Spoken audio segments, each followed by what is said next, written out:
الحمد لله رب العالمين والصلاة والسلام على أشرف المرسلين وعلى آله وصحبه أجمعين أما بعد. بسم الله الرحمن الرحيم. لن ينال الله لحومها ولا دماؤها ولكن يناله التقوى منكم. صدق الله. ഏറ്റവും ബഹുമാനം നിറഞ്ഞ സുഹൃത്തുക്കളെ, സഹോദരന്മാരെ, ഉൽഹിയ്യത്ത് പഠനം രണ്ടാം ഭാഗം. ഉൽഹിയ്യത്തിൻ്റെ ഇനങ്ങൾ നാം പറഞ്ഞു. അത് ആടുവർഗം, മാടുവർഗം, ഒട്ടകം. ഇതിൽ ആടുവർഗത്തിന് ഷെയറില്ല. 2 വയസ്സെത്തിയ ഒരു ആടിനെ ഒരാൾ ഉൽഹിയ്യത്ത് കർമ്മം നിർവഹിക്കണം. മാടുവർഗം എന്നുള്ളത് പോത്ത്, മൂരി, കാള പോലെയുള്ള മൃഗങ്ങളാണ്. അതിന് 2 വയസ്സ് പൂർത്തിയായത്. അതിന് പരമാവധി 7 ആളുകൾ വരെ അതിൽ പങ്കാളികൾ ആവാം. ഇങ്ങനെ ആടുവർഗമല്ലാത്ത വേറെ വർഗങ്ങൾക്ക്, ഇനങ്ങൾക്ക് ഷെയർ പറ്റുമെന്ന് നമ്മൾ പറഞ്ഞു. അത് പരമാവധി 7 ആൾ വരെയാണ് എന്നും പറഞ്ഞു. അതുപോലെ തന്നെ ഉൽഹിയ്യത്ത് കർമ്മം നിർവഹിച്ചാൽ അതിൻ്റെ തഖ്വയാണ് അല്ലാഹുവിലേക്ക് എത്തുന്നത്. അതും നമ്മൾ പറഞ്ഞിട്ടുണ്ട്.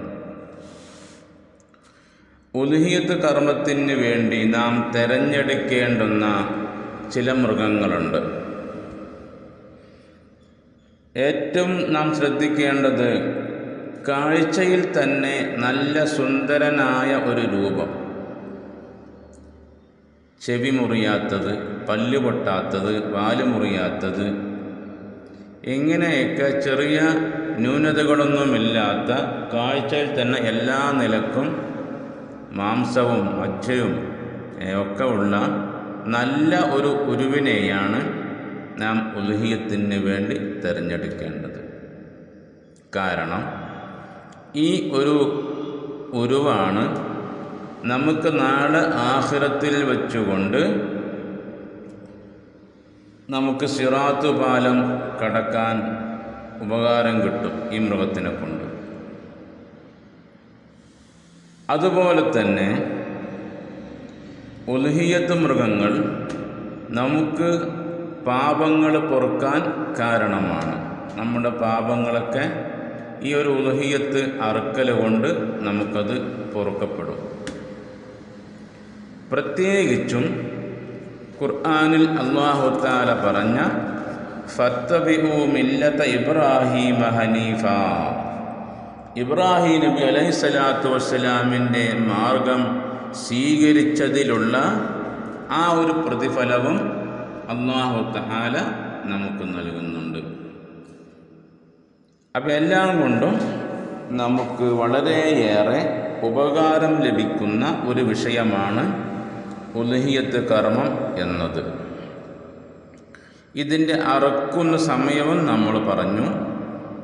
ബലിപെരുന്നാളിൻ്റെ അന്ന് സൂര്യൻ ഉദിച്ചതിന് ശേഷം 2 ഖുതുബയും 2 റക്അത്ത് നിസ്കാരവും കഴിഞ്ഞാൽ അതിന് സമയമായി എന്ന് പറഞ്ഞു. ഇനി നമുക്ക് പറയുവാനുള്ളത് ദാലിക വമൻ യുഅല്ലിം ഹുറുമാത്തില്ലാഹി ഫഹുവ ഖൈറുൻ ലഹു ഇൻദ റബ്ബി. വല്ലവനും ഉൽഹിയ്യത്തിനെ ആദരിക്കുന്നുവെങ്കിൽ, അഥവാ ഉൽഹിയ്യത്ത് മൃഗത്തിനെ അറുക്കുന്നുവെങ്കിൽ, അത് അല്ലാഹുവിൻ്റെ നിയമത്തിനെ ആദരിച്ചവനാണ്. ഉൽഹിയ്യത്ത് എന്നുള്ളത് തന്നെ മതത്തിൻ്റെ അടയാളമാണ്, മതത്തിൻ്റെ ചിഹ്നമാണ്. അതുകൊണ്ട് തന്നെ ആ ഉൽഹിയ്യത്ത് കർമ്മം നിർവഹിച്ചവൻ അല്ലാഹുവിൻ്റെ ഹുറുമത്തിനെ, ആദരിച്ചവനെ പോലെയാണ്. അപ്പോൾ അതുകൊണ്ട് ഹലാലായിരിക്കുന്ന വിഹിതം കൊണ്ട് വേണം ഉൽഹിയത്ത് അറുക്കാൻ.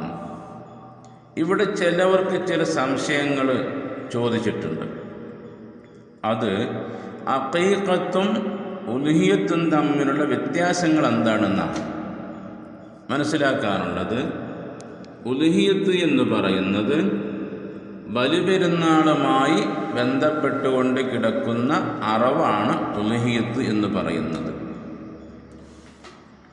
അഖീഖ എന്ന് പറഞ്ഞാൽ ഒരു കുട്ടി ജനിച്ചിട്ടുണ്ടെങ്കിൽ ആ ജനിച്ചതിൻ്റെ 7-ാമത്തെ ദിവസം ഉൽഹിയത്തിന് പറ്റുന്ന രൂപത്തിലുള്ള മൃഗത്തിനെ കുട്ടി ജനിച്ചതിൻ്റെ പേരിൽ ജനിച്ചിട്ട് 7-ാം ദിവസം അറുക്കുക. ഇതിനാണ് അഖീഖ എന്ന് പറയുന്നത്. അപ്പോൾ ഈ അഖീഖത്ത് അറുക്കുമ്പോഴും ഉൽഹിയത്തിൻ്റെ അതേ രൂപമാണ് നാം സ്വീകരിക്കേണ്ടത്. കാരണം ആടിനെ അറുക്കുമ്പോൾ 2 വയസ്സ് തികയണം, പോത്തിനെയാകുമ്പോൾ 2 വയസ്സ് തികയണം. ഇങ്ങനെയാണ് നാം ശ്രദ്ധിക്കേണ്ടത്.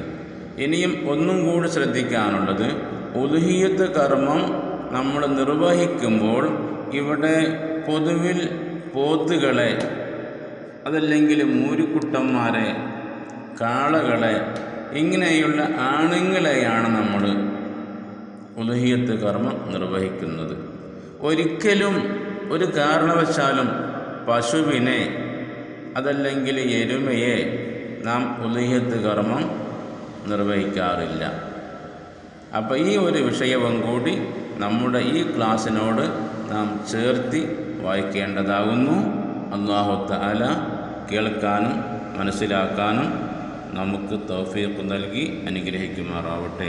ആമീൻ. അസ്സലാമു അലൈക്കും.